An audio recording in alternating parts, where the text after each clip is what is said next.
With me, I'm also joined in by Aman and Payal on the phone line. Aman, in fact, joins me from the newsroom. Aman, I think this press conference has managed two things. One, of course, there is that first big admission coming in from the Shiv Sena that they are now going to be extending their support to the new government by the Mahayuti. B, it's also laying all those speculations to rest that there were differences and rifts within the party in terms of who will be the next chief minister.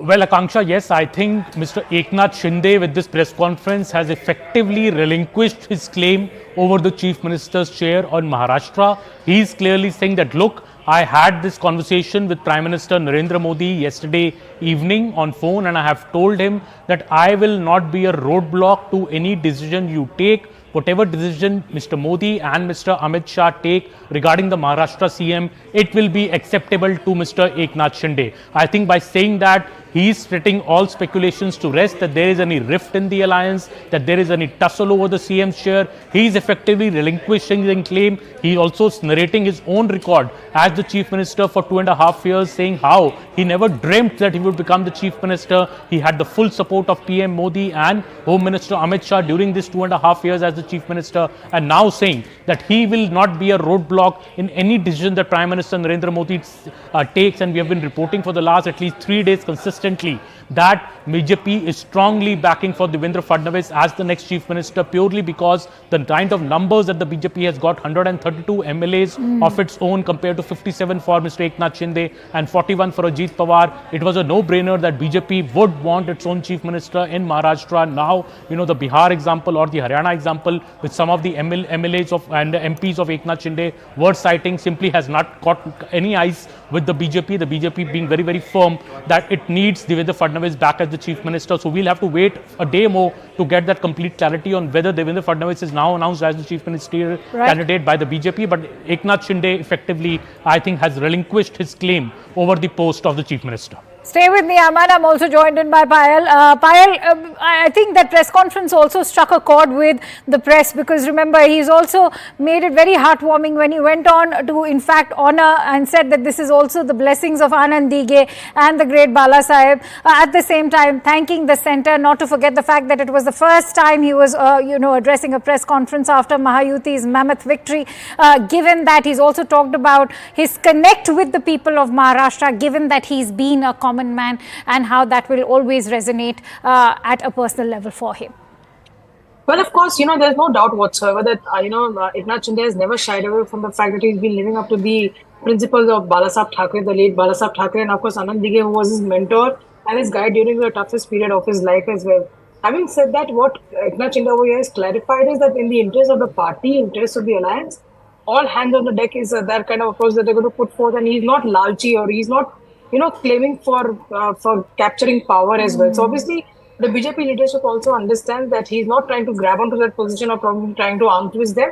Given the fact that Eknath Shinde also realizes that, when the BJP had more numbers than them, when the government was formed 2.5 years ago, they gave him the chief ministerial post as well. So that's something which is been there as well. But, Eknath Shinde over here making it very, very clear that he's not here to grab power. He's going to respect the decision taken by the BJP top brass, whether it's Prime Minister Narendra Modi or, Home Minister Amit Shah, both of whom that he spoke to as well. And that's something he's been able to, reply to or speak to in as many words. But one must understand that he also has an audience. He also has party cadres and supporters that he needs to address. And he needs to tell them what it is going on and what really is transparent. Because there was a lot of confusion which has been created over the last few days in terms of different voices speaking up. Some alliance partners coming forth and expressing their reservation about Eknath Shinde and supporting the other camp, and that's the reason I'm given to understand that the BJP top brass also requested him to come out with a press conference and also clarify the air and clear the air, saying that there's no bad blood within any of the alliance partners. Absolutely. When you talk about there's no bad blood within the alliance partners, Aman, what is it that's taken for the BJP to pacify and Eknath Shinde and the Shiv Sena? Does it also mean that they'll now be looking to grab those key berths in the Maharashtra cabinet? Well, Akanksha, will have to wait to, really see what happens, because, BJP is one party which does not succumb, I would say, to any pressure tactics, if I put it like that. It was very, very clear from day one that when the results came that evening itself, I was being told by BJP senior leaders that this is time for us to have now our own CM. It was very clear that with this kind of a mandate, it is also the full, in a way respecting the mandate of the people and respecting the sentiment of the party cadre in Maharashtra. One senior BJP leader told me that if we don't have a chief minister with 132 MLAs, when will we have one? So it's very, very clear that BJP wanted Mr. Fadnavis back in the chair. What happened in 2022 with Mr. Fadnavis making what many say a big sacrifice in a way, because Mr. Eknath Shinde came with his 40 MLAs, and that is why the government was formed. So obviously BJP had to reward Eknath Shinde at that particular point of time. This time also, I think there is this feeling inside the BJP that look, he is a Maratha leader who's come really into his own in the last 1.5 years. So Eknath Shinde needs to be given full respect. And if Mr. Fadnavis has to become the chief minister, it will be Mr. Eknath Shinde who will propose his name at a particular party meeting, when all these three leaders are together, and ultimately that decision is taken. So today when we see Eknath Shinde himself coming out, doing this press conference and very graciously saying that, I have left the decision to Mr. PM Modi and HM Amit Shah, whatever decision they take will be fine with me. I am not a speed breaker. I am not a roadblock to the formation of this government. In a way, he's also assuaging maybe that feeling that, BJP thought that will the Maratha voter get upset because Mr. Eknath Shinde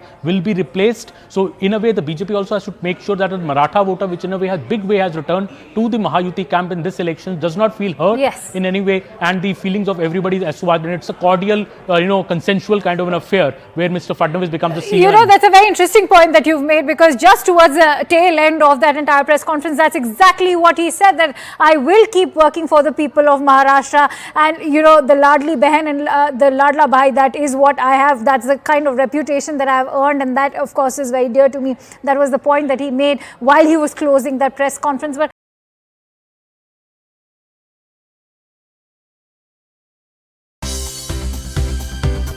for more news and updates, all you need to do is follow CNBC TV 18 on all of our digital platforms.